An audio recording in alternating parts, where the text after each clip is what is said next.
Kita siap-siap ya. Selamat pagi semuanya. Sudah 25 orang. Semoga sehat semua ya. Siapa aja sih ini? Oke, ketua kelas aman ada. Oke ya, udah ya. Kita mulai ya. Hold on. Saya cek materi kita tuh. Kita semua udah saya periksa ya. Semua udah saya apa namanya nilai buat presentasi. Nah, kita tuh punya sekitar 6 bab lagi, tapi ada yang nggak harus gitu ya. Ini saya go through karena ngelengkapin buat UAS kan. Jadi saya rangkumin buat kalian supaya mudah. Enggak sih 5 lagi sebenarnya. Nah ini security nanti saya akan tambahin ya. Ini kan udah saya record kan. Tugas nanti saya cek ya. Kalau kalian jawabnya ngaco berarti nggak nonton videonya. Oke. Bab 16 sudah nih. Sekarang kita masuk ke bab 17. Oh ya, saya masih nyicil ngerjain itu ya. Tapi kayaknya dari kelas satunya lagi deh. UTS tuh lagi saya cicil tapi belum selesai. Jadi sabar, soalnya kerjanya soalnya round robin kerjanya. Jadi masih keliling, nanti balik lagi meriksa UTS. Keliling lagi, balik lagi ngerjain gitu. Jadi sabar, oke. Tapi nggak gitu pada bagus. UTS-nya. Jadi kalian kalau bisa kuis sama tugasnya yang bagus ya, yang lengkap ya. Karena UTS-nya agak-agak ini. Jadi kayak kalian tuh kayaknya pilihannya sembrono-sembrono gitu. Terus esainya nggak dikerjain bener gitu. Jadi kalian tuh nggak dikerjain gitu.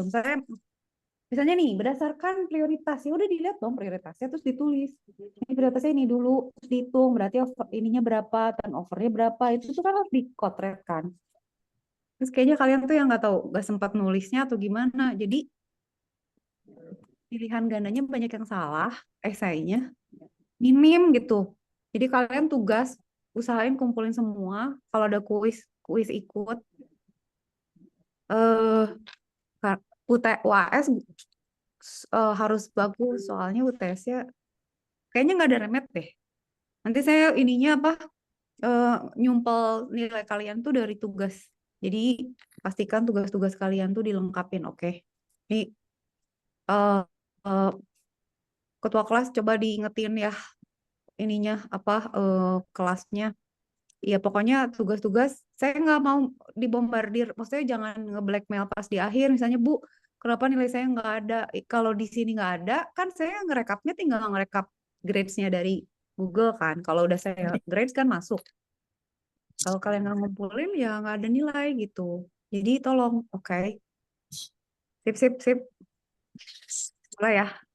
Taruh deh, saya nyetol dulu. Kita mulai ya. Sekarang bab 17 nih saya rangkumin ya. Jadi nanti tolong UAS-nya hati-hati ya. Diusahakan. Karena bakal kalian perhatikan detail-detailnya. Tapi saya akan jelas-jelasin prinsipnya. Nah, minggu lalu itu kan kita udah sampai ke bab 16 kan. Nah, bab 16 itu security. Itu sebenarnya bisa lebih detail lagi, tapi kan kita kuliahnya operating system bukan security. Nah, ada hal-hal yang terkait ini yang akan saya bahas lagi gitu, tapi hanya bagian-bagian yang paling pentingnya. Nah, prinsip ya, kalau di operating system itu kan adalah how we protect the system. Jadi ini secara prinsip itu tuh nanti ada yang namanya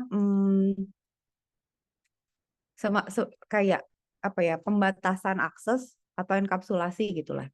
Tapi intinya tuh protection itu gimana caranya kita membatasi akses antar resource sehingga tidak terjadi hmm, overlapping atau celah keamanan gitu ya. Itu kalian ini ingat aja gitu pokoknya. Nah, kalau kita mau bikin protection, itu kan ngomongin privilege ya. Maksudnya gini, saya selalu bilang kan ke kalian, kalau ngomongin security, itu selalu ada authentication gitu. Kalau misalnya kalian masuk ke suatu gedung nggak ada authentication, nggak ada privilege gitu ya, nggak ada filtering or anything lah, apapun istilahnya, itu berarti udah jelas nggak secure. Kecuali dia misalnya, oke, kita diimplant chip gitu, terus ketahuan lagi ngapain gitu ya. Nah, jadi prinsip of protection itu selalu perhatiin ini ya, principle of least privilege. Jadi paling aman tuh dikasih privilege paling rendah. Setelah itu baru diperhatikan lagi gitu. Ini nih tuh selalu gitu. Itu sama halnya dengan misalnya kalian ketemu orang asing atau misalnya apa ya nerima tamu gitu. Itu kan selalu list privilege gitu. Maksudnya misalnya kita ngambil paket kan nggak disuruh masuk ke ruang tamu kan. Maksudnya ya udah di luar aja nggak usah buka pagar gitu. Terus misalnya apapun gitu. Jadi si OS itu juga gitu. Dia harus hanya nanti ya saya kasih contoh kasus di mana oh ini tuh selalu gini ya. Ntar ini nggak saya tunggu ya. Saya kehilangan kursor. Nah ini. Aduh, ini nggak usah di ini deh, nggak usah saya full screen suka suka susah dicoretnya. Ini saya gedein aja ya. Jadi itu list privilege. Nah, si OS itu hanya akan memberikan just enough aja. Jadi lu gua kasih cukupnya ya. Maksudnya ya udah lu kalau di ruang tamu kagak usah ngerjain nggak usah masuk ke area lain gitu. Karena nanti kita manage juga akan lebih susah gitu ya. Jadi just enough aja gitu ya. Nah, untuk ngasih list privilege ini berarti kan kita harus set permissions kan gitu. Eh permissions ini itu juga misalnya itu bisa membatasi misalnya ke nanti di abuse sistemnya digunakan secara berlebihan atau dicari celah keamanannya gitu ya.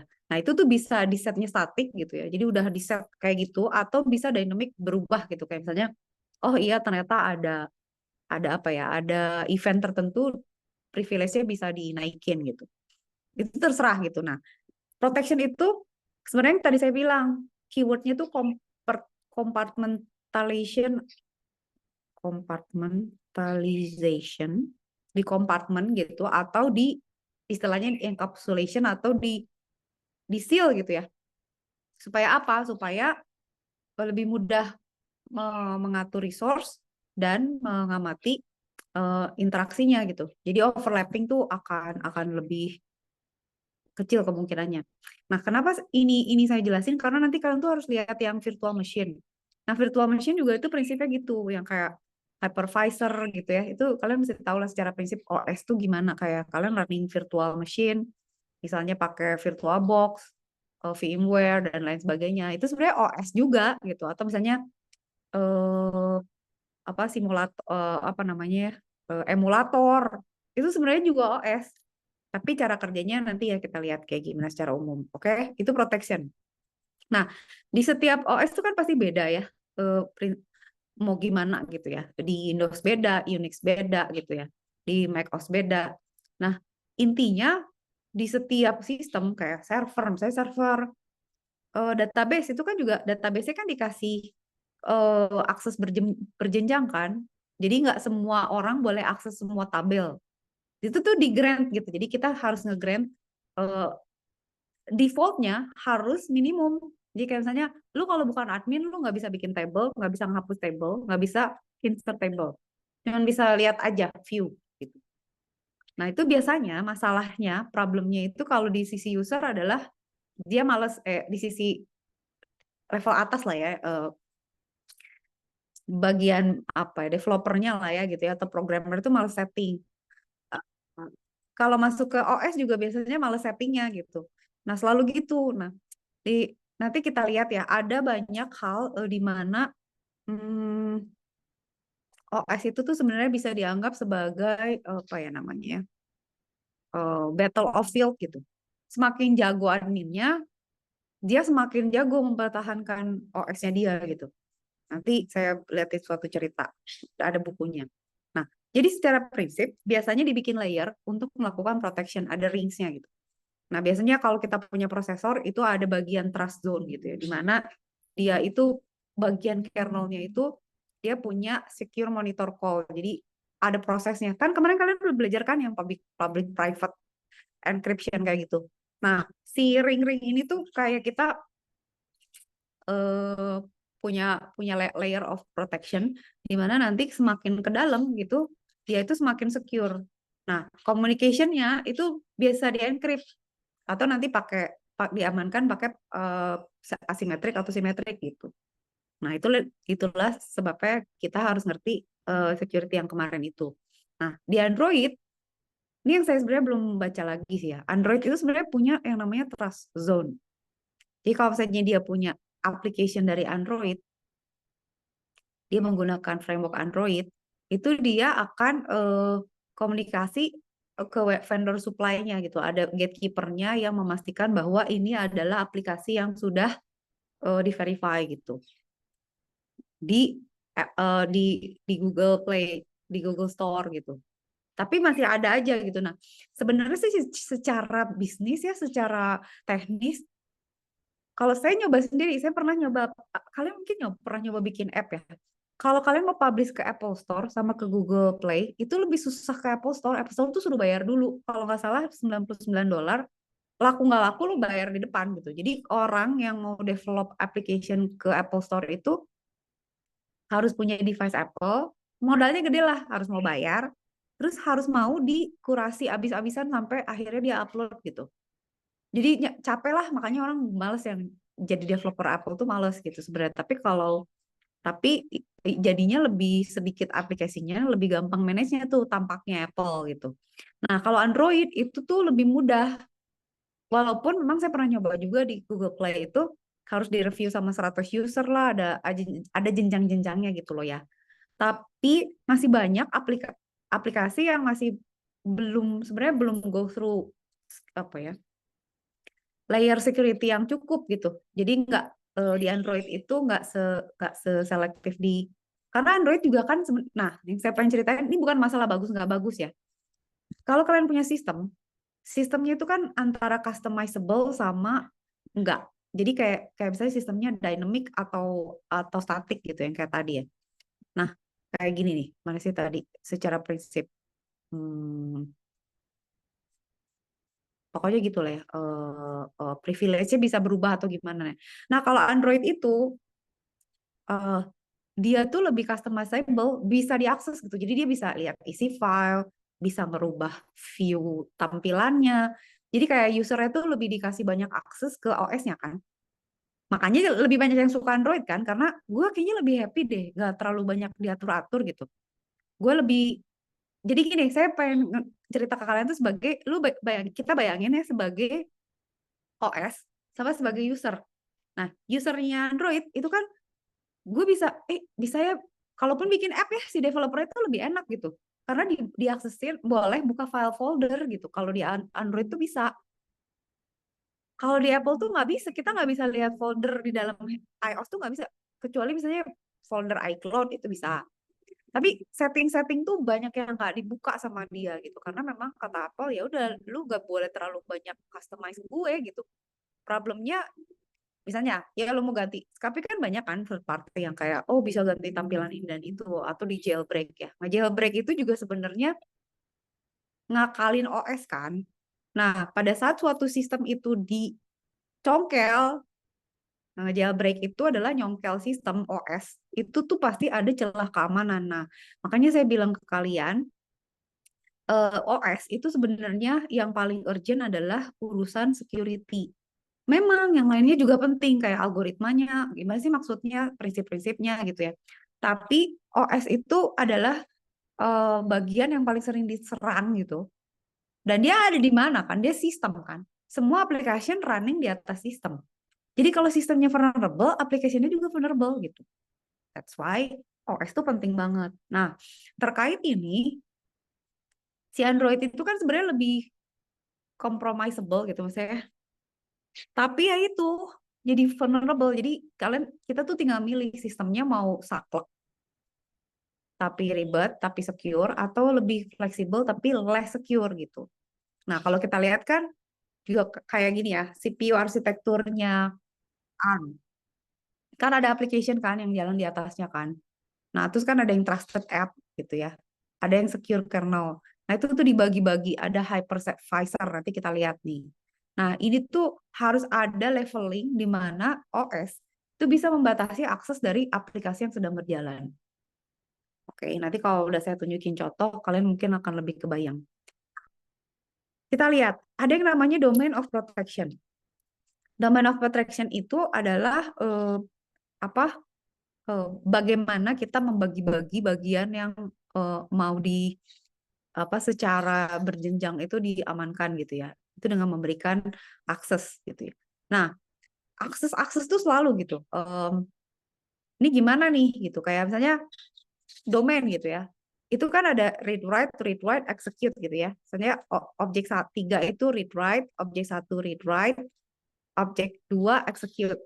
Nah, ini kalau kita lihat ada ini D1, domain 1.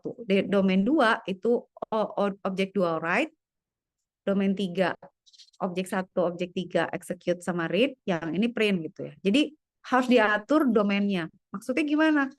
Jadi operasi apa yang bisa kita lakukan. Jadi setiap objek itu harus dipantau, dia tuh boleh diakses apa aja yang diperbolehkan gitu. Kayak file tertentu tuh hanya boleh diakses oleh proses tertentu. Nah, cara memanage-nya tuh gimana, terserah OS-nya gitu. Kalau di Unix, itu cara implementasinya adalah dia membagi domain itu dengan user ID. Jadi ini kan domain ya. Domain tuh mau dibagi berdasarkan apa gitu. Mau berdasarkan filenya, mau berdasarkan usernya. Nah, kalau di Unix tuh user ID. Jadi misalnya si user ID itu user dikasih privilege-nya apa aja. Nanti dia akan dikasih eh, apa ya, director environment-nya dia sendiri, di mana dia akan punya apa hak akses default yang diberikan oleh OS. Oke. Nah, um, kalau kita pakai su atau sudo gitu ya, biasanya kan ada misalnya perintah-perintah di Unix tuh, misalnya kalian mau mau mau apa mau install, misalnya pip install atau apa gitu ya. Itu kalau bukan super user itu nggak boleh kan, user biasa ya. Itu tuh defaultnya memang dia limited gitu. Bagusnya adalah kalau dibikin jadi kayak gimana ya? Defaultnya tuh dia nggak bisa akses. Jadi kalau bagusnya kenapa? Kalau saya dia ngejalanin perintah yang di level super user, misalnya nge-delete atau apa, itu dia nggak bablas gitu karena iya ya gue ngeran ini nggak boleh ya. Oh iya iya gue bukan super user gitu. Jadi dia ingat bahwa oh ini tuh berarti termasuk komen yang sensitif karena levelnya udah super user gitu.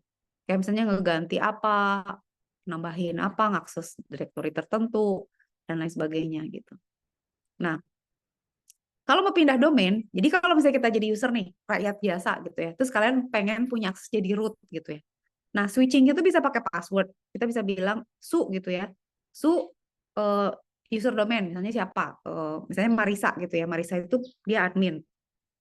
Tapi lu harus tahu passwordnya si Marisa gitu. Dah. Atau pakai komen. Nah, kalau pakai komen, pakai sudo, itu nanti kita harus tahu juga passwordnya gitu ya, sudo apa password password sistemnya, baru kita bisa. Jadi terserah bisa bisa sudo lah, itu implementasi aja. Dah, gitu ya. Sama sih sebenarnya Android application juga ada ID-nya. Cuman saya masih bingung tuh kalau dia kenapa pakai si usernya ya.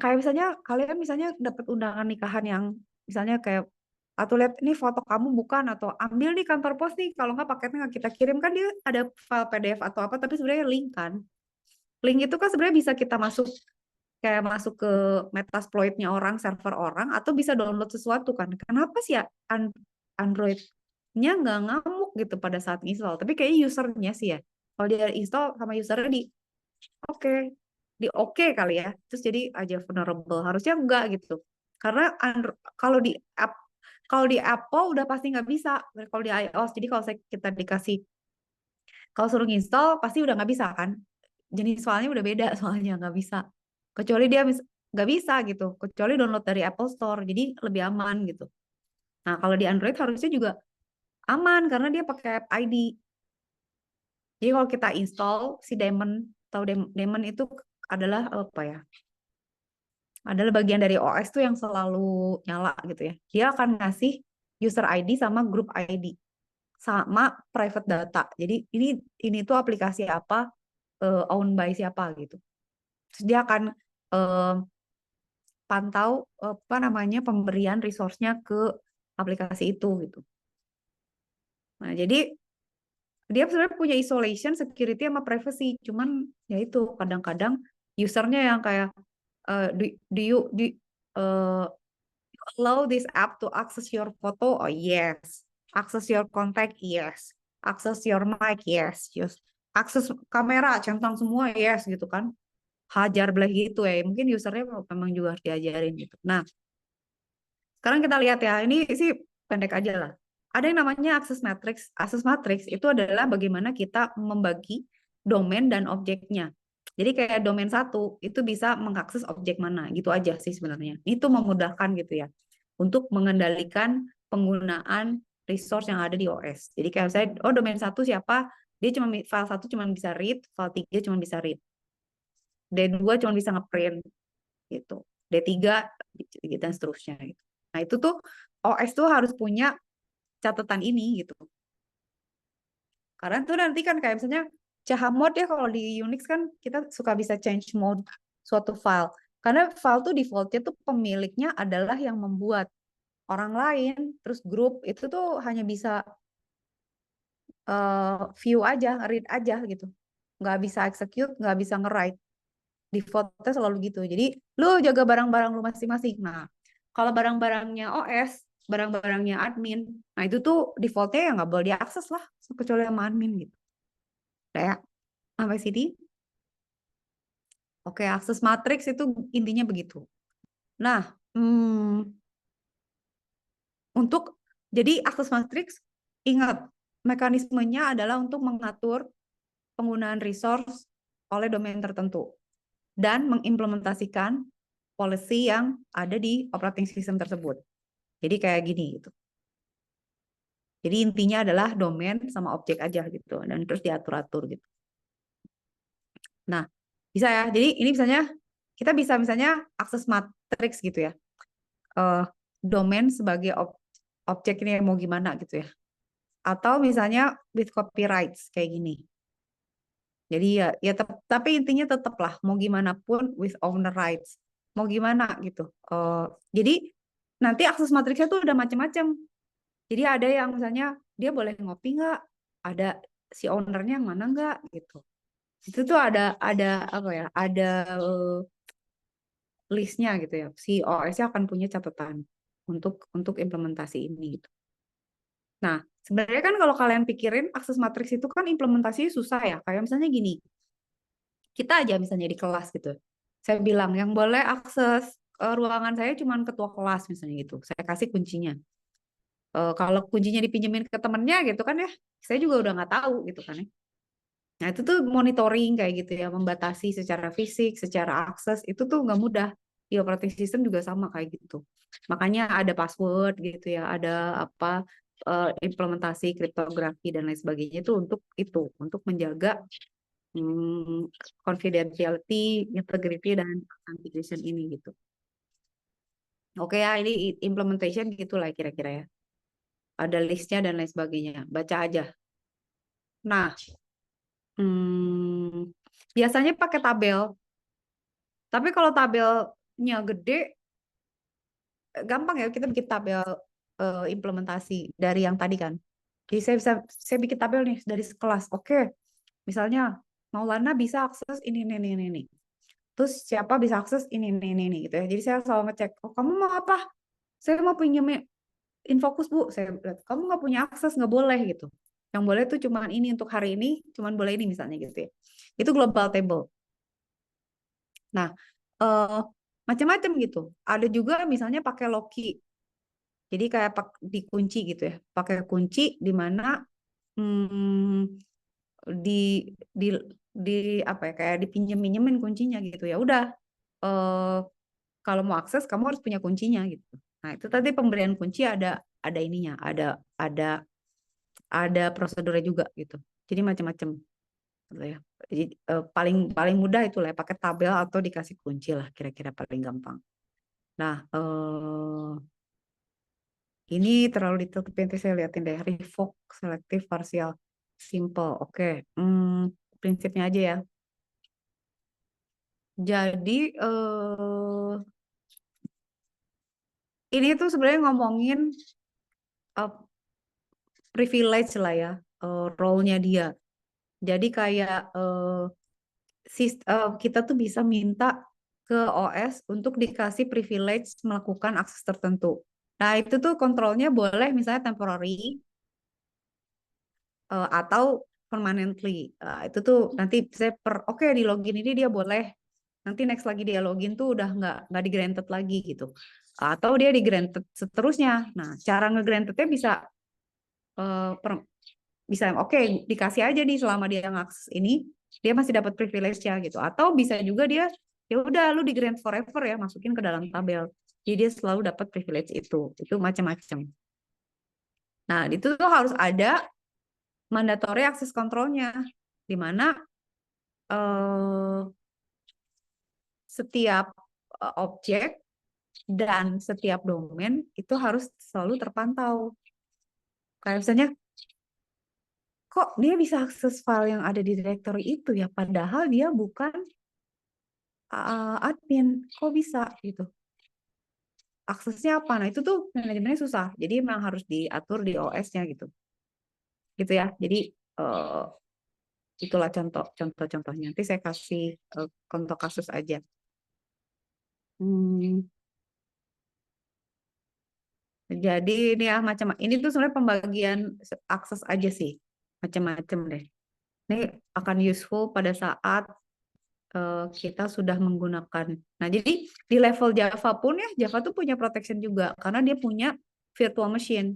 Nanti kita lihat ya, yang di berikutnya tuh kita akan lihat yang namanya virtual machine. Nah, virtual machine tuh kayak gimana gitu. Oke. Udah ya, sampai sini ada pertanyaan dulu nggak?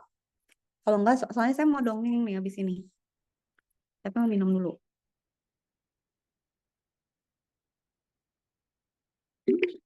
Oke ya. Protection secara prinsip ngerti kan? Nah, oke. Sekarang kita lihat kasusnya. Kalau kalian kalian suka bagusnya sih kalian kalau suka buku, baca buku. Saya tuh punya buku ini sampai beliau udah detail-detail lah udah rusak. Tapi ini bagus ceritanya karena ini sangat sangat OS gitu. Saya selalu ceritain itu di ke kuliah security biasanya. Jadi kalau kalian cari ya buku ini itu cerita tentang satu astronom yang dia disuruh jadi admin OS. OS-nya tuh di Lawrence Berkeley National Laboratory. Dia disuruh jadi em, dia suruh suruh jadi admin Unix lah. Nah, Unix itu kan ada macam-macam ya. Ada AT&T gitu, ada fax, ada apa version apa sih ininya beda ya. Istilahnya apa ya? Ini jenisnya lah ya, jenisnya Unix itu beda gitu. Nah, ini tahun 89. Ceritanya gini, ada satu si Cliff Stoll ini itu adalah mahasiswa astronomi. Dia bukan programmer. Nah, dia tuh lagi S2, tapi nggak ada kerjaan. Jadi dia kerja di lab komputer. Oke. Dia kerja di sini, di laboratory Lawrence ini gitu. University ini. University of California gitu ya. Nah, di lab itu dia bertugas mengadmin suatu sistem di mana mereka tuh nyewa-nyewain resource komputer ke mahasiswa, bayang nggak? Jadi kan ada network nih. Nah, terus dia dia tuh beserta dua kakak kelasnya itu memanage ini gitu, memanage jaringan, ngadmin gitu. Terus hmm, orang mereka punya user, jadi kayak misalnya mahasiswa-mahasiswa lain tuh pada login gitu dikasih resource, mereka boleh. Jadi kalian tahu kan kalau dulu kalau client server ya, jadi kalau client server arsitektur tuh kan kayak ada satu. Jadi mereka menyediakan resource komputer untuk computing. Orang login ke komputer itu terus dia boleh pakai gitu. Nah, tapi suruh bayar kayak kos-kosan gitu kan. Kos-kosan harus bayar listrik, harus bayar air gitu ya. Nah, ini juga dihitung per computing power-nya gitu sama dia berapa. Pokoknya bagaimana dia menghitung resource yang digunakan setiap user. Kalian bisa bayangin nggak? Kalian kalau sekarang suruh gitu bisa nggak? Misalnya lab lab secure lab deh gitu di ada user gitu ya. Terus secure lab tuh punya punya server. Nah, dihitung nih setiap user tuh dia pakai CPU-nya berapa clock, pakai memorinya berapa besar, pakai storage-nya berapa giga. Nah, itu tuh ditagih gitu. Dan earning money-nya mereka dari situ. Jadi kayak ngatur kos-kosan tapi di dalam OS gitu. Kebayangkan kayak gitu. Jadi dia harus jago monitoring, harus bisa ngejalanin aplikasi yang ada di OS itu kan. Nah, ini saya dongengin dulu gitu. Nah, si Cliff Stowell ini sebenarnya bukan jago coding, tapi dia dibandingin kakak kelasnya, mungkin kakak kelasnya lebih pada jago karena mereka emang orang komputer. Kalau dia ini astronom, tapi dia jago gitu. Oke. Nah, dia tuh disuruh ngatur keuangan gitu. Ya udah, lu hitung ya. Nanti kan kita tagih misalnya. Setelah setiap bulan nih setiap user ditagih lu kemarin. Nah, astronom-astronom apa klien mereka tuh biasanya pakai misalnya gue mau pakai ini word processor. Oh, gue mau pakai komputasi nih. Mereka komputasi data-data astronomi gitu ya. Atau misalnya mau pakai apa gitu, atau nyimpan file, atau pakai email. Itu kan bisa ditagihkan gitu ya. Nah, suatu hari eh, ada ada perbedaan, kebayang nggak? Jadi saya ngomongin OS ya. Ada perbedaan 7 sen. Jadi di dalam sistem mereka tuh ada dua accounting sistem. Yang satu ya mereka tuh di developnya berbeda gitu. Ada yang bikinan siapa tapi dipasang di situ. Nggak sama. Karena kalau tanya orang akuntansi tuh kalau kalau sampai ada akuntansi error tuh mereka pusing banget gitu. Nah, ini kan dia bingung. Kok ada yang kurang 75 sen gitu. Ini dia nyarinya tuh setengah mati sampai dia menemukan bahwa ada orang yang pakai 9 detik tapi kok nggak bayar. Nah, ini kan levelnya apa? Kalau kalian lihat ini levelnya aplikasi atau apa gitu kan. Aplikasinya salah ngitung gitu. Akhirnya dia bongkar tuh aplikasinya dua-duanya. Tapi setiap tahun ini nggak pernah ada yang salah gitu menurut dia. Kok aplikasinya bisa salah? Nah, tapi aplikasi akuntansi ini itu kan berarti low level kan? Karena dia mengamati penggunaan resource di OS loh. Berarti kan dia bisa ngakses daemon gitu kan ya, terus PS gitu ya. Maksudnya background proses dan lain sebagainya ya kan? Iya nggak? Jadi low level.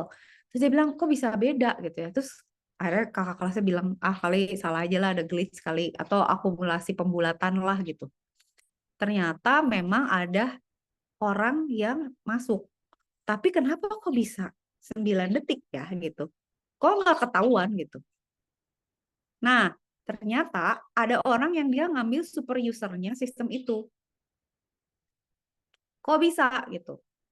Nah, secara prinsip itu sebenarnya gini. Kalau misalnya kalian lihat ya, saya cokotretin ya. Kan ada OS nih. Kan kita kasih misalnya ada halaman kosong nggak sih? Nih ya, saya tambahin di bawah aja buat motret doang ya. Saya kalian punya OS nih. Makanya ada protection, itu tuh adalah gitu maksudnya. Jadi saya coba mau nge-thread doang. Nah, jadi saya kalian punya OS ya, operating system. Oke. Okay. Itu kan kalau kalian mau akses ke sini itu kan either kalian jadi super user gitu ya, super user atau root kan. Atau ya user biasa kan. Misalnya guest gitu ya. Guest itu biasanya paling apa aksesnya tuh paling rendah ya. Guest itu biasanya bisa login tapi misalnya cuman boleh pakai satu aplikasi misalnya ya udah lu dikasih di word processor deh gitu atau apa gitu misalnya dah tapi nggak boleh nge-save file nggak boleh buka file gitu kebayang. Terus ada user-user yang lain yang punya privilege lebih tinggi mereka nih yang bayar gitu.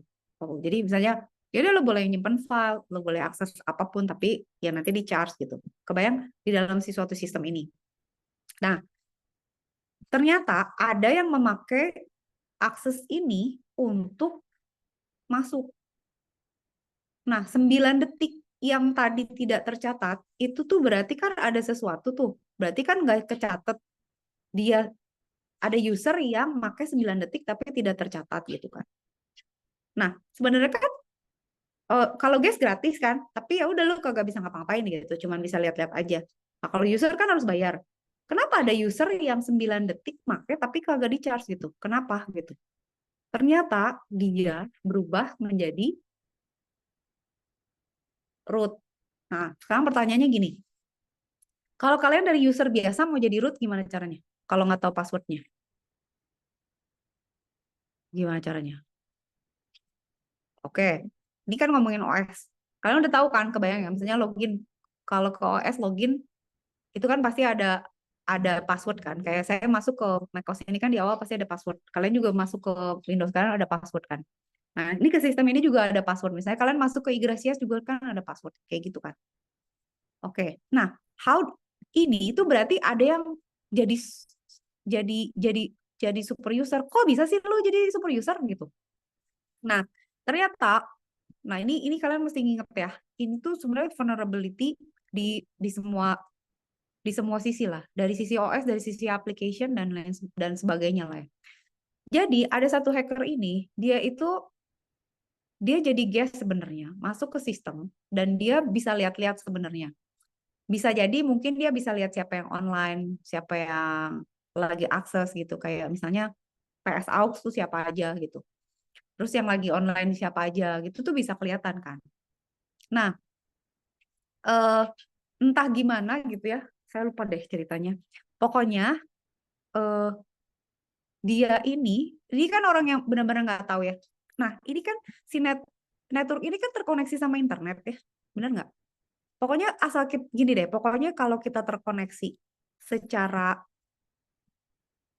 kalau kalian mempunyai device yang secure, nggak usah terkoneksi, offline aja, laptopnya stand alone, handphonenya nggak usah dinyalain datanya, ya main aja di dalam situ, kagak usah koneksi kemana-mana gitu. Nah, si hacker ini tuh ternyata dari Jerman gitu. Dia mau dia mau ngehack ini si si university ini karena dia tuh terkoneksi sama networknya military gitu. Jadi tadinya mereka juga bingung gitu. Hah, kok lu ngapain sih nge-hack server kita? Jadi mereka tuh hampir nggak percaya kok tempat kita dihack ya. Kenapa gitu? Ternyata dia dia mencoba connect ke militer karena dia mau nyuri data tentang nuklir dan lain sebagainya.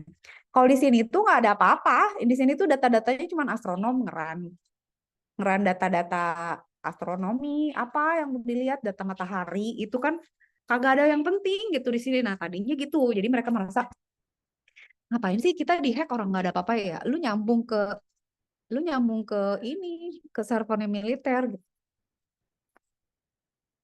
Hold on. Cerita suspense dihentikan dulu. Ada yang ngebel, tungguin. Bentar ya.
Oke, kembali lagi. Gitu ya. Nah, nanti kita lihat kenapa dia bisa jadi root. Nah, tapi gini, si orang Jerman ini, itu dia ngelihat user-user ini tuh siapa aja gitu. Nah, makanya sebenarnya orang tuh kalau menghack vulnerability, sebenarnya alamat email kita, nama, itu tuh bahaya sih sebenarnya. Karena kalau kalian udah tahu username, itu kan setengah jalan kan, tinggal tanda kutip nyari passwordnya kan. Kalau misalnya dia udah tahu usernya ada siapa aja, kan suka ada list of user kan. Misalnya yang lagi online siapa gitu kan ya, kita tahu nih user. Nah si guest ini kalau nggak salah dia punya akses ke email atau gimana lah ya, saya lupa. Pokoknya eh, dia bisa tahu alamat email. Nah ada satu user yang dia itu lagi liburan. Si user ini passwordnya default. Jadi si user ini tuh passwordnya nggak tahu lah. mungkin misalnya password default ya, yang bisa ditebak lah. Misalnya, atau misalnya nggak tahu usernya sangat mudah ditebak sehingga dia pakai user ini untuk masuk ke sistem. Dari sistem dia kan punya privilege yang lebih besar dari guest kan. Jadi dia naik pangkat kan. Dia bisa akses yang lebih banyak daripada kalau cuma jadi guest kan. Nanti saya ceritain detailnya. Tapi akhirnya dia bisa memodifikasi file di mana dia merubah memasukkan dirinya sebagai root gitu. Nah, sebenarnya kalau adminnya jago, kan itu adminnya banyak tuh sebenarnya. Mereka sebenarnya harus tahu, loh kenapa? Kenapa? Pas kan kalau di Linux ya di operating system, kalau ada satu file, misalnya nih file password gitu ya, file password atau file user gitu ya. Ini kan nggak boleh berubah tiba-tiba kan. Maksudnya yang boleh akses cuman cuman root aja kan, gitu ya. Nah, tapi kan kalau misalnya adminnya ada tiga, kita nggak tahu kayak misalnya, oh lo nambahin user baru ya, oh lo nambahin apa namanya ada klien baru ya, gitu kan kita nggak tahu siapa yang nambahin siapa kan, bener nggak? Nah, tapi yang jadi root itu kan nggak semua orang. Nah, mestinya mereka tuh tahu kalau misalnya kok rootnya nambah sih. Nah, itu tuh bisa diketahui dari misalnya kenapa file ini berubah gitu. Taunya dari mana file berubah? Nah, harusnya ada mekanisme di OS tuh, kalian ingat hash nggak? Yang saya jelasin di buku. Ayo, siapa yang bisa jawab? Apa bedanya hash sama kripto? Siapa yang bisa jawab? Ayo, harus tahu. Ada yang bisa jawab nggak? Apa bedanya hash sama kripto? Kalau kripto itu kan encryption. Kalau hash, encryption bukan. Kalau kriptografi itu dua arah, kita encrypt dari plain text, kita jadiin ciphertext, di encrypt. Itu nanti dia bisa balik lagi kan. Kalau hash itu nggak bisa satu arah dia. Namanya juga one way function. Kalau kripto two ways. Karena dia ya emang dong kalau di encrypt kagak bisa balik lagi terus gimana. Nah, itulah sebabnya kok fungsinya jadi berbeda. Nah, hash itu nggak bisa dibalik. Jadi kalau kita udah nge-hash suatu dokumen, ya kita dapat angka itu aja. Nah, hash ini tuh dipakai untuk mengamankan file-file di dalam OS. Jadi file-file yang menurut kita nggak boleh berubah, itu tuh harus kita hash. Dan kita harus bikin script. Kalau hash itu berubah, wah bangsat nih, ada yang berubah nih gitu.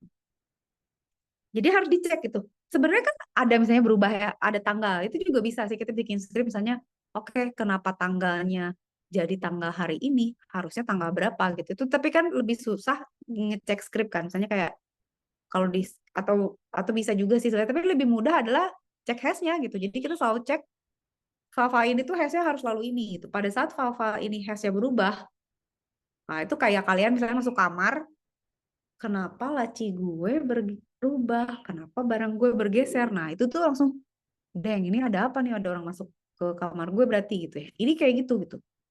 Nah, itu yang saya pengen kalian bahas, ngerti itu bahwa hash itu gunanya itu untuk closely monitoring adakah usaha untuk mengganggu keamanan. Dah sampai sini paham nggak? Nah, si orang ini itu somehow tahu. Jadi sebenarnya kalau kita ngehack itu kan ada bisa bisa menyembunyikan jejak ya. Kayak misalnya dia bisa aja misalnya pura-pura oke, hmm, dia dia menambahkan dirinya sebagai root, terus dia curi password rootnya, dia hapus datanya dia, gitu. Kebayang nggak? Dia hapus datanya dia, terus dia udah tahu password root sekarang. Oke. Nah, tapi kan Bu, filenya udah berubah. Disimpan dulu sama dia tuh password yang lama. Jadi kalian bisa bayangin nggak sih? Jadi gini, kalian punya file, ada data nih. Yang jadi admin tuh cuma Bu Marisa gitu ya. Oke ya, terus Maulana nih, dia mau ngehack. Oke, Maulana datang. Dia gimana caranya? Dia bisa jadi root dengan cara menambahkan namanya Maulana di sini. Dia jadi root kan. Kalau dia jadi root, dia bisa ngapain aja kan? Mau ngehapus kayak, mau ngedelete, mau nambahin orang lain, semua orang jadi root juga bisa gitu kan. Tapi kan si file ini udah berubah kan. Oke. Nah, dia bisa aja gitu kayak misalnya, oke ya udah passwordnya Bu Marisa gue ganti gitu. Atau misalnya, ya udah, gue bisa nggak buka file password di sekarang kan gue udah root. Nah, kalau dia buka file password, dia misalnya bisa nge-brute force password saya, dia bisa tahu passwordnya Marisa kan, dia bisa login pakai username saya kan. Walaupun itu nanti juga berisiko karena nanti saya ketahuan, hah kok kok gue login sih, padahal gue nggak login gitu, padahal padahal login saya dipakai sama Maulana gitu. Bisa gitu, tapi kan itu kan kayak kucing-kucingan aja. Nah itu tuh bisa gitu, dia tahu passwordnya saya, bisa. Terus kenapa ada orang nelfon? Kan saya lagi ngajar ya, tolong. Terus ini kan filenya udah berubah nih. Sebenarnya si versi lama tuh disimpan, yang hashnya masih Marisa aja. Kalau ditambah sama sama nama Maulana kan hashnya berubah. Nah, setelah Maulana tahu password saya, dia hapus dirinya, dia replace lagi file password si file ini dengan yang lama gitu. Jadi pas dicek tuh nggak tahu gitu, kayak orang berangkasnya diganti, isinya udah beda gitu tadi, padahal tadi isinya udah ditukar loh. Gitu kan, kayak di film-film apa heist gitu kan, bayangin gitu. Jadi bayangin internally di OS tuh bisa kayak gitu. Oke, habis itu kalian menangkap nggak, bisa bisa ngapain aja. Ini siapa sih? Oh, dari Borzo. Pak, sorry, sebentar aku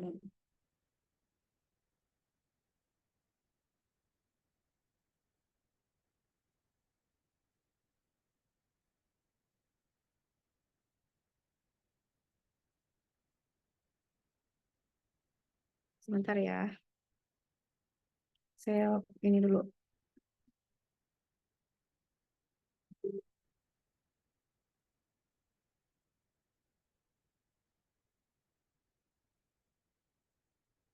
Sorry ya, bentar ya, perkuriran nih. Hold on.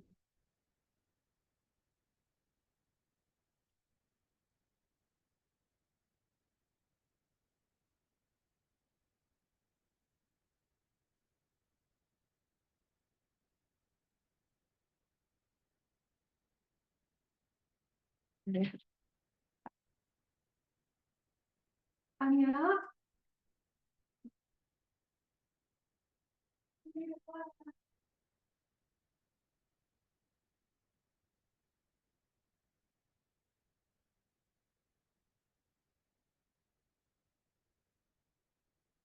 Oke, gitu ya. Oke. Nah, ini kan kalau kayak gitu kan nggak ketahuan ya. Nah, inilah cara. Jadi itulah ceritanya gimana dia bisa jadi root. Nah, caranya si OS itu arrange bagaimana akses-akses ini dibatasi, itu kan OS-nya. Tapi implementasi misalnya kayak, oke gue nambahin script, oke gue ngaktifin option ini dan lain sebagainya, itu kan adminnya berarti. Jadi antara OS sama adminnya tuh emang harus jago. Makanya kan ada admin, ada sertifikasi kan, misalnya admin Linux, admin oh, Microsoft, admin, ya pokoknya semua itu tuh OS tuh pasti ada masteringnya lah gitu ya. Oke, sampai sini clear nggak? Kebayang nggak? Maksudnya kira-kira begitu ya. Sampai dia bisa punya akses dan akhirnya dia bisa masuk ke sistem ini. Dan dari, kalau emang ngapain sih Bu kalau dia udah masuk? Wah, kalau udah jadi admin, kalau dia udah jadi root di sini, dia kan bisa ngapain aja, bisa ngunci semua orang dari dalam, atau dia bisa tracking ke semua yang nyambung ke ini. Jadi dia tuh mau masuk ke sini sebenarnya gitu. Karena kan kalau dia udah masuk ke sini, dia bisa ngecek kan komputer komputer yang ada di networknya dia siapa aja. Nah itu tuh dicobain lagi sama dia satu-satu, dibobol lagi, merembet dan seterusnya gitu. Sekarang saya mau lihat vulnerability-nya. Ya, saya kasih tunjuk. Ini akhirnya kan ketemu bahwa oke, ternyata kenapa nih orang bisa menjadi admin? Karena dia menggunakan GNU Emacs. Kalau kalian lihat ya, ini yang bikin Richard Richard Stallman nih ya, si Emacs ini itu adalah editor. Kalian tahu kan apa namanya, word processor atau editor lah, atau apalah text edit, or apapun lah editor yang pakai buat ngetik, apa sih, Notepad gitu. Nah, GNU Emacs itu ada di dalam Unix dan dia nggak secure, tahu nggak? Jadi problemnya, kebayang nggak? Nah, ini juga sebenarnya nggak ketahuan sama si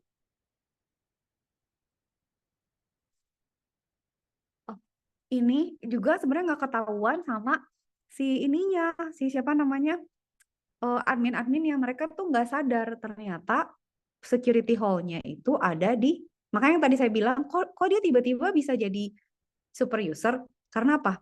Karena si GNU Emacs ini itu dia kalau nge-save di mana aja, kalian kebayang nggak? Kalau kalian punya aplikasi, dia tuh, kalian misalnya gini ya, oke, misalnya kalian punya, katakanlah kalian punya tukang deh di rumah gitu, tukang ledeng, dia boleh nggak nyimpen barang di kamar orang? Dia misalnya, oh, gue mau nyimpen perabot gue di kamar kamar yang punya rumah gitu, atau gue mau naruh di lemari yang punya rumah, kan nggak boleh. Yang saya, ya udah Pak, taruh di gudang aja Pak, atau Pak taruh di gitu, kebayang nggak? Nah, si GNU Emacs itu bisa nge-save di mana aja. Jadi kalau kita nulis coding atau text or anything, itu bisa di-save di mana aja. Mau ditaruh di direktorinya root bisa. Orang gila.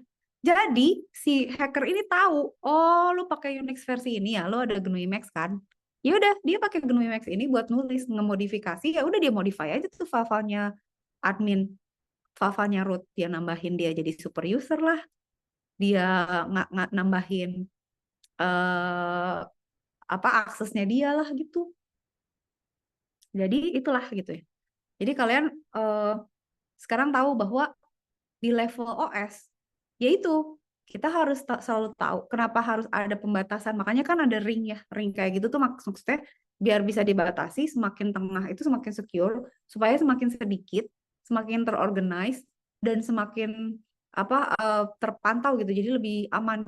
Kalau misalnya nggak ada arsitektur kayak ring gitu, bubar aja gitu. Jadi bobol-bobol semua. Kalau misalnya yang bobol di lingkaran luar kan yang lingkaran dalam masih bisa mempertahankan diri kan gitu kan. Nah, itulah sebabnya gitu ada layer of protection.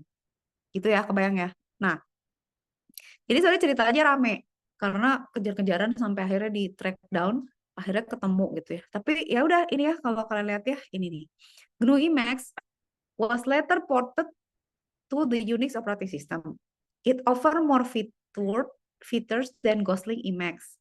Jadi dia punya bagus lah, jadi fitur-fiturnya lebih bagus, lebih enak dan lain sebagainya gitu. Tapi sebenarnya ini dipakai ini nih sama si Marcus Haas ini untuk mengambil super user ini gitu. Dijelasin nggak ya? Hmm, coba ya. Um, saya mau ngetes dulu. Saya mau ngetes ChatGPT tuh, sepintar apa dia. Tunggu ya, tunggu. Kita coba. Dia tahu nggak sedetail apa? Di bukunya ada tapi nggak.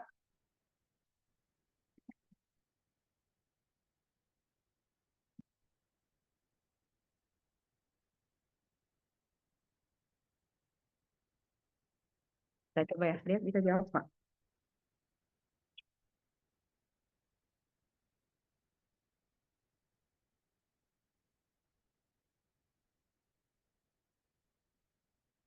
Bukan? Dia bilang gini, tapi benar nggak sih ini kata dia? Tapi ini kayaknya beda deh, Marcus. Tapi kita coba ya. Apa gini-gini. Hold on, tunggu. Sabar ya, sabar. How to use Emacs to gain access to super user. Harusnya kan sederhana aja. Ya lu alter aja filenya gitu. Oh sama nih.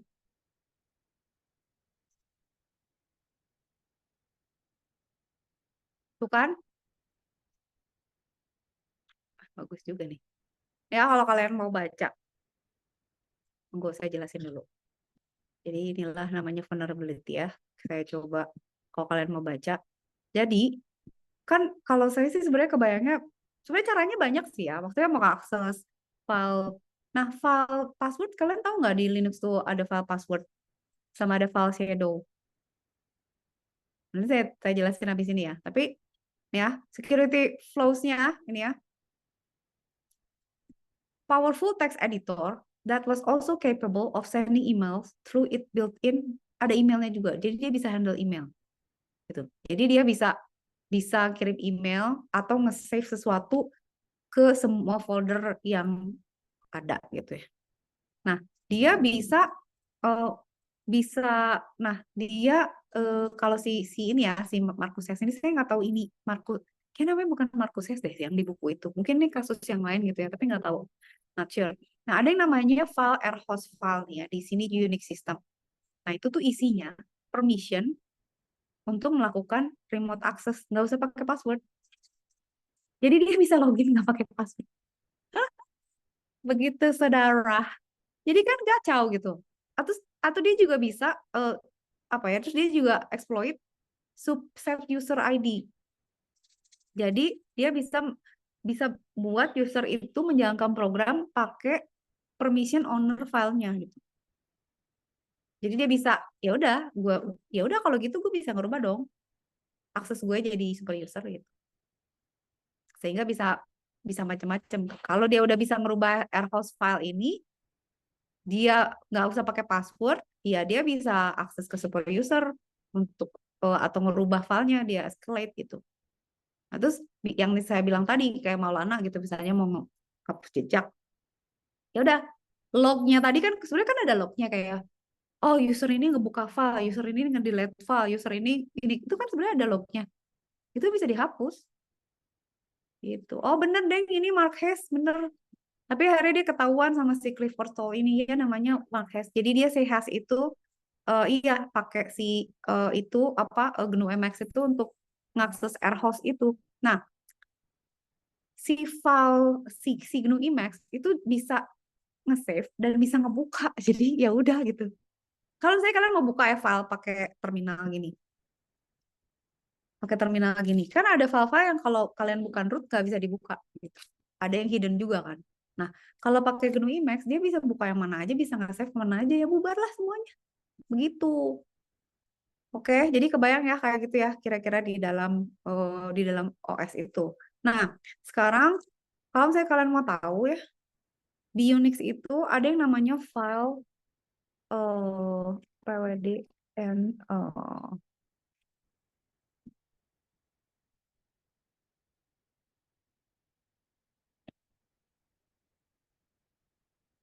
nih eh kalau misalnya kalian tahu ya di Linux itu ada yang namanya file password sama ada file shadow. Jadi disimpannya biasanya di etc. Itu adalah a system file in Linux that store encrypted user password and is accessible only to the root. Lah, kalau misalnya kita bisa jadi root, bisa lihat password file, ya bisa masuk ke semua user dong, bro, ya kan? Begitu. Nah, yang saya mau tunjukin adalah kita tuh bisa kita tuh bisa ngehack password dengan mudah gitu. Misalnya kalian mau coba ya, misalnya ini kan ngomongin OS. Kalau di Linux saya biasanya pakai kali Linux. Mau pakai John the Ripper, pakai John, mau pakai Burp Suite, mau pakai terus metodenya mau pakai copy. Misalnya kalian mau pakai itu kan app-appnya ya. Kalian mau pakai metodenya apa? Dictionary attack atau misalnya pakai rainbow attack. Password itu pasti bobol lah gitu. Nah, tapi kalau saya kita menemukan password ini ya si password sama shadow, ini tuh mereka dipisah sengaja untuk apa ya mempersulit gitu. Tuh. Nah, eh, kita tuh harus punya dua-duanya. Gimana ya saya nunjukinnya? Tunggu, tunggu ya. Content of password PWD file versus shadow file. Ada nggak? Nah, nih. Nih, ada etc password sama etc shadow. etc password itu isinya adalah cuman user ID, group ID, home directory, sama login shell-nya gitu ya. Saya nggak tahu di sini ada nggak ya cd cat etc password gitu ya. Nah, ini kan kayak gini isinya. Isinya itu cuman UID, user ID, group ID sama home directory sama login shell aja. Tapi ini kita bisa nyuri UID-nya kan. Jadi kayak siapa root, sistem administrator, home directory-nya apa, login shell-nya apa. Terus misalnya siapa gitu ya, ada siapa lagi gitu ya. Itu isinya cuma begini. Passwordnya nggak ada di sini gitu. Nah ini tuh sebenarnya saya cerita gini tuh karena kalau misalnya kalian misalnya gini ya, oh gue mau hack sistem terus gue mau nyuri filenya gitu. Terus yang kalian curi cuman misalnya Unix ya, kalian nggak tahu. Makanya kan saya bilang OS itu spesifik kan, beda-beda. Kalau kita mau ngehack harus tahu banget versionnya apa, ininya apa, jenisnya apa gitu. Kayak misalnya Android itu sekarang versi berapa gitu, itu harus tahu. Nah kalau kita nyuri password, cuman etc passwordnya doang, kagak akan bobol. Kalian harus mencuri password etc-nya juga gitu. Di etc itu baru ada isi password yang di hash.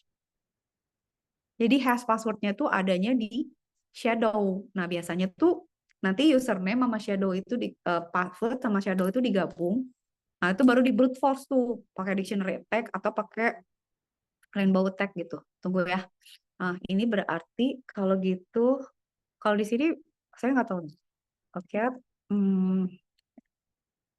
etc ada nggak ya di? Oh nggak di sini. Kalau di Mac kayaknya nggak di sini deh. Nggak punya dia. Harus harus nyari. Where do I find uh, etc shadow file on my Mac OS?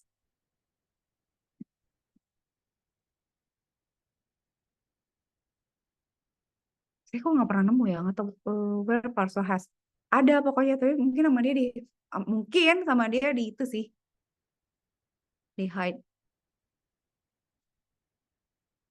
Nggak tahu di mana sih, saya juga belum nemu etc password atau di situ ya, nggak ada, harus dipisah gitu. Nah itu biasanya digabung, kayaknya di hide sih. Atau di sini ya. Ntar ngintip ngintip ngintip, ada di mana dia nih.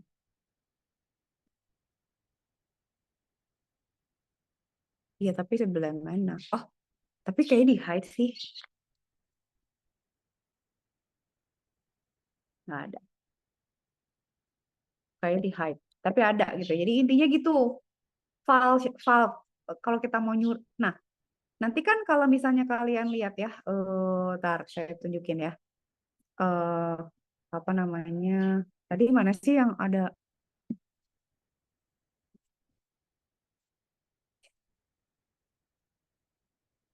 gue, saya ini cerita security aja ya.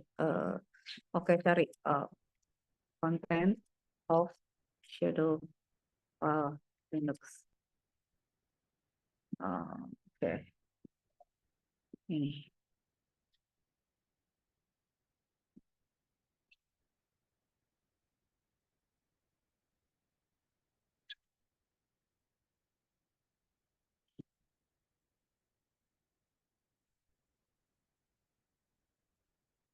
nah ini nih lihat entry-nya tuh kayak gini, kalian kebayang nggak? Jadi saya use ini tuh isi dari hashnya. Jadi sebenarnya di encrypted password ini tuh tanggal ya dia ngerubahnya, dan ada ini ya, apa ada catatannya si OS-nya lah gitu. Nah, sekarang yang saya mau cerita ke kalian adalah aspek security dari sistem kan. Nah, di OS ini kan misalnya kita kalau kita bisa menundukkan OS-nya, sistemnya kita take over gitu.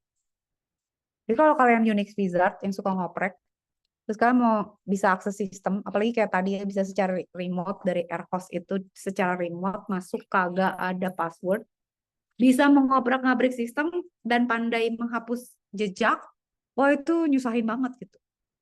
Nah sekarang kan gini, ini kan sebenarnya kalau nggak salah ini di hash ya, ini harusnya hash ya, atau encrypted lah, whatever lah. Ya. Katakan gini, kita punya dua cara ya untuk membobol password, dan itu dictionary attack ya. Itu bisa attack in, wait, kali links ya. Itu tuh toolsnya bisa pakai Hydra, bisa pakai John the Ripper, bisa pakai John. Jadi John John sama John the Ripper tuh cuman beda GUI sama nggak GUI. Bisa pakai Burp Suite, bisa pakai Kopeti itu Rainbow ya. Nah, caranya tuh dictionary attack tuh gimana sih? Pada prinsipnya, dictionary attack tuh asal kita tahu file yang mau di attack, terus kita punya list. Kayak misalnya kalian punya dictionary gitu ya. Contoh tuh yang biasa dipakai rockyou.txt nih. Biasanya yang paling sering dipakai. Jadi password-password yang paling cukup. Nah ini ya. Ini kalau kalian lihat, nih isinya kan cuma gini ya. Isinya password aja gitu.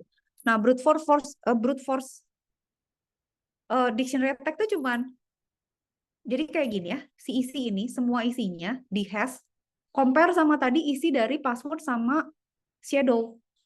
Jadi cocokin aja. Kalau hashnya cocok, dapat gitu. Jadi kayak misalnya Marisa gitu ya, username Marisa, terus terus hashnya berapa, dicocokin sama hashnya semua gitu. Dicoba aja. Jadi di semua semua kata ini akan di hash, dicocokin sama hash password saya. Nah, ini jadi dia kan storage-nya kecil ya, tapi lama. Lama dong. Saya ngehack password WiFi itu lama. Ya kalau misalnya kata-katanya ada di ujung, saya biasanya kalau demo ya udah saya masukin nih ke dalam si Rockio text ini. Terus misalnya loopingnya dari awal saya taruh password saya paling atas biar cepat ketemu gitu ya. Kalau mau simulasi aja gitu. Tapi kalau misalnya passwordnya ada di paling bawah kan jadi lama banget kan nyarinya. Nah, kebayang nggak?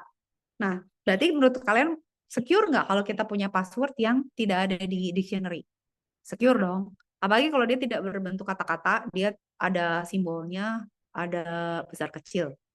Tapi ada yang namanya ini, kalian mesti tahu. Ada yang namanya, dan ini bisa dilakukan di pakai, iya, Kaupeti itu kalau nggak salah di Kali Linux itu Rainbow Attack.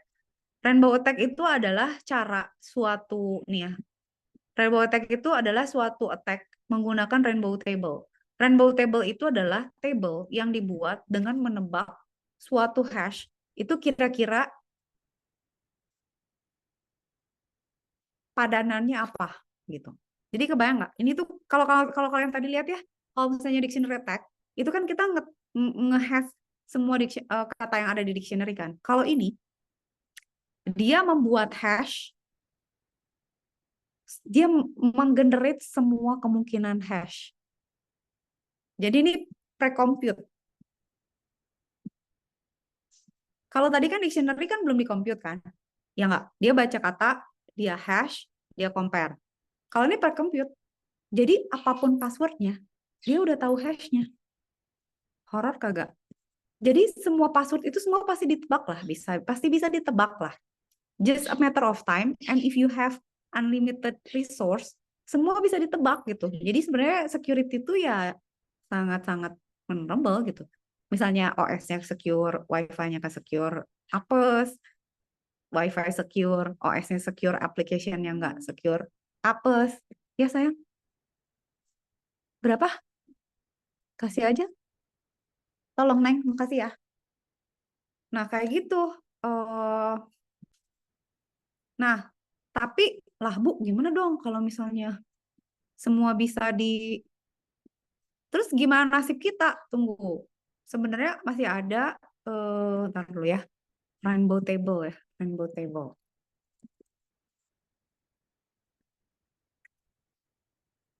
Download.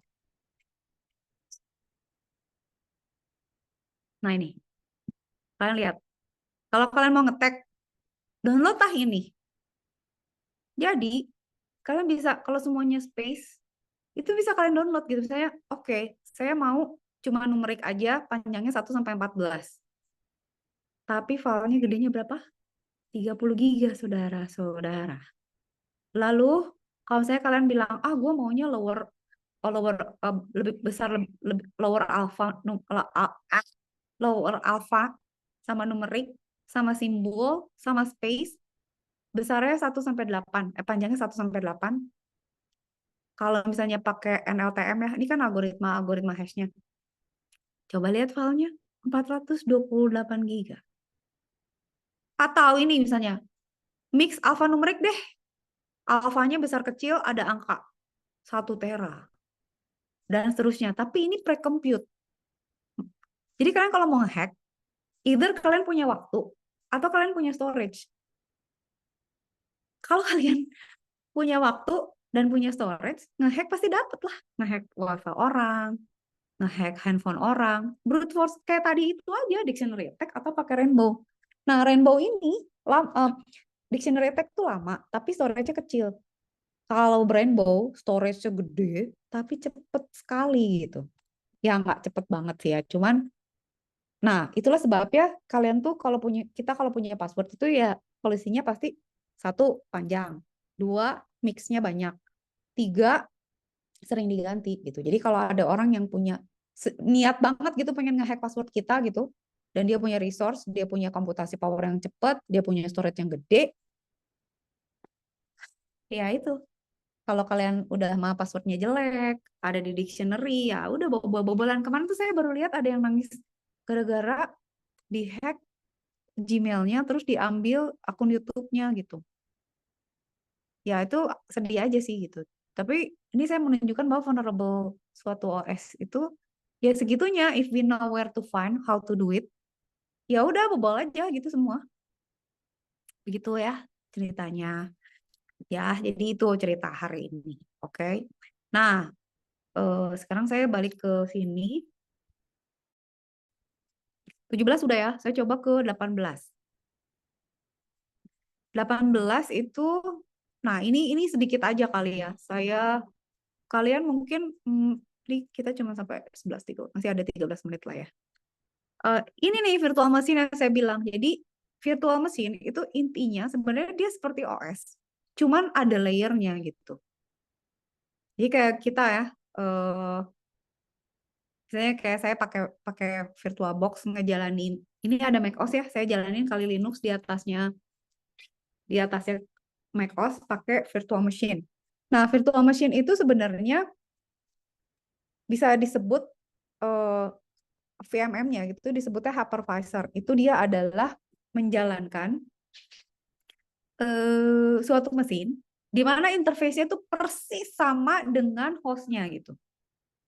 Kecuali kalau para virtualization ya. Jadi ini tuh lebih lebih heboh lagi daripada sekedar OS gitu. Kebayang nggak sih? OS tapi terus ada virtualnya lagi. Jadi harus setelah di layer ini dia harus jadi macOS, tapi di atasnya dia harus jadi kali Linux. Kalian bisa bayangin nggak tuh? Makanya suka ada setting-setting yang kayak misalnya kayak si kali Linuxnya nggak bisa di tag wifi-nya si macOS gitu. Itu karena ya ada compartmentalization-nya itu gitu. Tapi intinya gitu. Jadi eh, virtual machine itu ada manajernya di mana dia akan memisah-misahkan kernel-kernel proses-prosesnya, tapi dia itu menirukan sistem OS yang sebenarnya gitu. Susah kan? Kalian belajar virtual memory aja udah gila gue harus mikirin addressing, gue harus mikirin algoritmanya gitu kan ya. Apalagi ini itu. Tapi ini kalian harus tahu gitu. Jadi sistem modelnya kalau kita nggak pakai non virtual kayak begini, cuma satu. Kalau pakai programming interface tuh bisa kayak gini, tapi harus ada virtual machine manajernya begitu. Oke, ini saya go through aja ya. Nah, implementation-nya tuh ada macam-macam. Ada tipe 1, tipe 1, tipe 2 dan seterusnya gitu ya. Jadi ada yang pakai hardware solution, ada yang operating system like, ada yang boleh macam lah implementation-nya, ada yang lebih banyak di hardware-nya, ada yang lebih banyak di software-nya gitu. Macam-macam gitu ya. Terus variasinya bisa apakah dia para virtualization di mana eh apa namanya beda gitu ya. Guest operating systemnya tuh berbeda berkooperation dengan virtual machine yang aslinya kayak oke ini kali Linux sama ini mau jadi beda gitu ya. Jadi kan kalau misalnya pakai virtual machine bisa menirukan OS yang sekarang lagi dijalankan, atau dia malah menirukan OS lain. Nah, itu para virtualization. Atau programming environment virtualization. Dia membuat optimize virtual system lain, atau pakai emulator gitu. Jadi kayak misalnya eh emulator Android dijalanin di macOS. Itu kan kalau saya ngejalanin tuh emulatornya, komputer langsung kayak mau meledak gitu, panas banget. Itu karena mereka kerja keras kan, mengemulatkan suatu environment supaya dia bisa melakukan berbehave seperti dia dijalankan di Windows. Tapi dia sebenarnya itu kayak gimana ya? Kayak kalian berusaha, itu kayak saya kemarin ngetawain apa ya? Irfan Hakim gitu, dia melihara binatang gitu, tapi dipelihara di rumah. Tapi ekosistemnya bukan ekosistemnya si binatang itu gitu. Itu kayak virtualization. Capek aing, misalnya apa ya? Misalnya kalian mau melihara apa dong? Yeti gitu misalnya. Kalian mau melihara Yeti di rumah, harus suhunya segini, pohonnya harus itu, rumputnya harus itu kan susah ya. Nah kayak gitu gitu. Jadi kayak setting environment tuh bagi virtual machine itu sangat sulit. Tapi gunanya buat apa? Ada nggak sih di sini? Taruh itu implementation ya. Nah itu tuh benefit. Em, ini saya rangkum aja ya. Benefit, kenapa sih harus ada virtual machine? Menurut kalian apa? Satu, kita bisa mengkompartmen proses-proses yang berbeda jika diperlukan. Kayak misalnya, kayak saya tuh, aduh gue pengen pakai kali Linux tapi nggak mau install. Ya udah pakai virtual machine, jalan aja di atas mesin lo gitu. Atau misalnya kalau kalau mau dual OS kan kadang-kadang login pakai macOS, kadang-kadang login pakai kali Linux, jadi terbagi dua kan. Kalau misalnya pakai virtual machine kan storage-nya lebih sedikit, ya perlu lah ya mungkin sekian puluh giga, tapi kan tidak sebesar kalau misalnya harus dual OS. Dua itu ya, jadi kayak kita, oke, gue bisa menjalankan suatu OS di atas OS lain gitu. Atau misalnya kita mau kayak menyediakan service gitu, tapi di satu mesin di mana kita mau ngebedain usernya gitu, mau membedakan user ini sama ini mau dipisahin, atau proses ini sama proses ini tuh nggak sama sekali nggak boleh tahu satu sama lain, seakan-akan mereka mesin yang berbeda. Itu pakai virtual machine. Tapi intinya gitu ya. Jadi tujuannya ada virtual machine adalah mempartisi proses. Oke. Dan yang terpenting tuh apa coba? Sandbox. Jadi kalau misalnya kalian mau ngejalanin malicious code atau mau nganalisis sistem yang nggak secure, itu kalian running di virtual machine aja gitu. Jadi kalau misalnya rusak atau ada virusnya merembet kemana ya yang kena virtual machine. Virtual machine kan tinggal diinstal lagi. Lah kalau dia ngerusak sistem OS kita yang benerannya kan gawat gitu, lebih kacau gitu. Nah itu salah satu itu. Jadi bikin sandbox sama mempartisi proses. Itu aja sih virtual machine tuh sebenarnya. Jadi building box sama ininya macam-macam, technicalnya macam-macam. Tapi pada intinya eh dia berusaha nih ya kayak gini ya, apa ya, prosesnya tuh sangat rumit untuk dapat memisahkan gitu. Jadi kayak kita memang harus set up mekanisme lain gitu kayak, "Hah, kita masanya punya satu rumah nih, tapi kita mau simulate seakan-akan rumah ini tuh ada bagian dari rumah ini satu kamar tuh kita anggap sebagai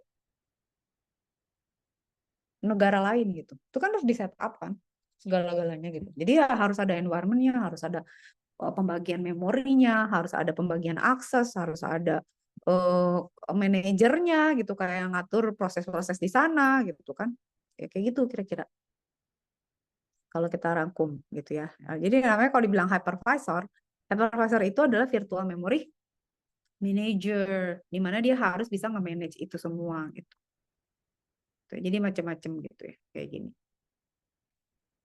Itu tinggal dibaca aja sih teori-teorinya. Dah, gitu aja. Nah, itu aja yang saya mau ceritain tentang virtualisasi.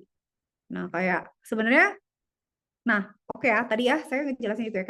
Kayak VMware itu kan CPU nih. Misalnya host operating system Linux. Pakai VMware di atasnya bisa ada FreeBSD, bisa ada Windows NT, bisa ada Windows XP gitu ya. Ada layer virtualization-nya kan. Dengan catatan si OS-nya emang sanggup gitu. Dan resource-nya bisa memadai. Nah, sekarang kalian tahu kan kenapa Java itu, kalian pernah dengar kan Java itu portable. Kenapa dulu handphone jadul Nokia bisa mainin game? Ada game pakai bahasa Java. Karena di setiap device itu ada yang namanya Java Virtual Machine. Jadi apapun, mesin apapun yang ada Java Virtual Machine-nya itu bisa menjalankan Java gitu.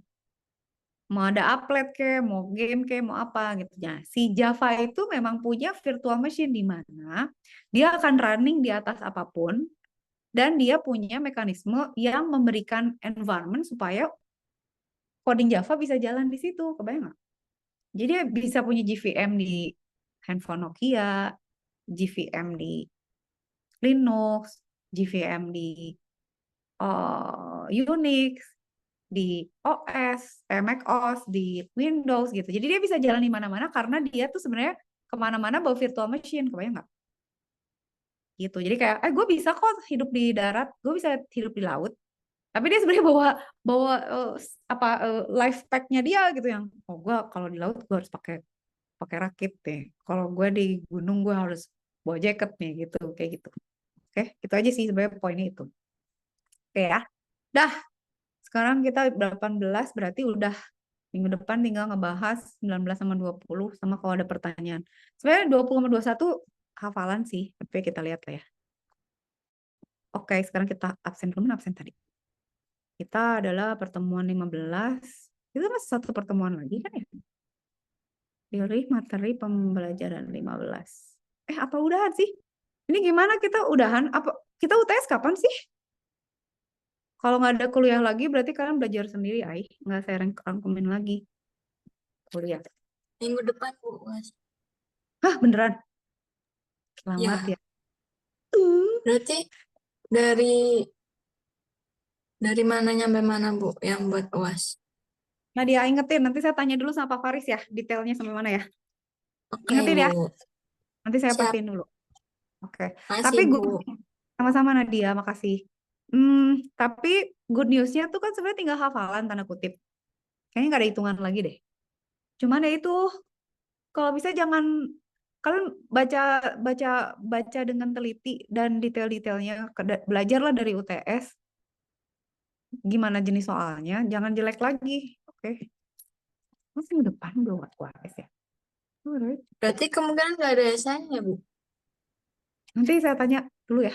Nanti saya tanya deh. Nanti saya kasih tahu dari mana sampai mana, terus kira-kira soalnya kayak apa gitu ya. Maksudnya pilihan ganda atau ya saya atau gimana. Ya, habis ini saya ini WhatsApp Pak Faris. Oke, kita absen dulu ya. Tungguin. Tungguin saya mau ini mana sih? Nah, partisipansnya siapa aja? Dan oke, chat. Ini. Oke. Ini belum saya kirim ya yang tadi chat GPT ya. Ya Allah, kesian. Sultan ada Sultan. Gak ada. Andi Sutra ada. Hadir, Bu. Oke, Andi Sutra ada. Ahmad Zaki. Hadir, Bu. Ahmad Zaki ada. Nadia ada. Muhammad Naufal. Ada, Bu. Oke, Danen. Hadir, Bu. Danen hadir. Kinaya. Kinaya nggak ada. Muhammad Akhtar. Hadir, Bu. Akhtar ada. Davi. Davi nggak ada. Afif. Nggak ada Afif. Hamdan. Ada, Bu. Hamdan ada. Afif ada. Nggak, Davi. Davi. Sorry. Davi Adi. Alright. Enrico Chandra. Hadir, Bu. Enrico hadir. Rian Darel. Hadir, Bu. Oke. Alfikri. Al-Fikri. Rafa. Hadir, Bu. Oke. Muhammad Iqbal.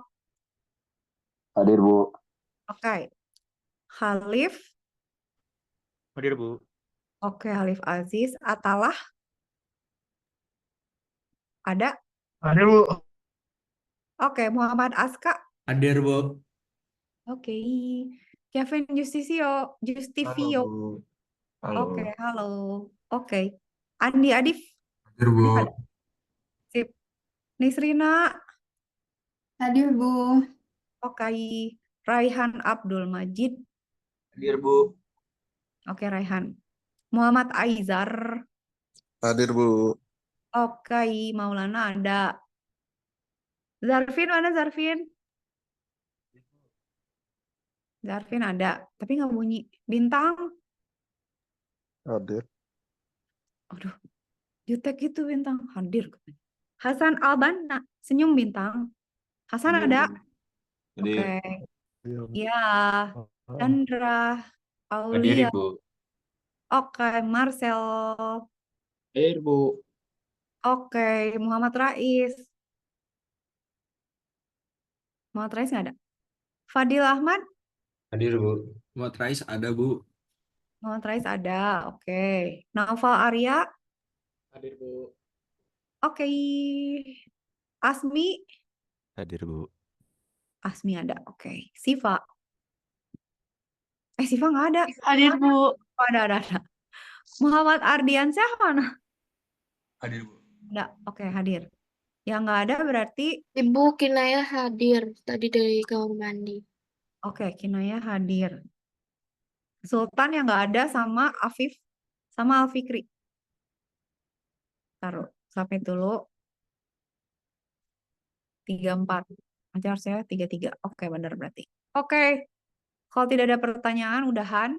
Sampai ketemu AS. Nanti saya update ya kira-kira apa soalnya ya. Nanti kirim. Bu, makasih, Bu. Oke, sama-sama Andi Sutra. Terima kasih ya, Ol. Selamat makan siang. Semoga lancar, Siang, Wak. Bu. Makasih, Bu. Makasih, Bu. Terima kasih, Bu. Makasih, Bu. Makasih, Bu. Makan siang, Ibu. Makasih, Bu. Terima kasih. Dadah. Makasih. Oke.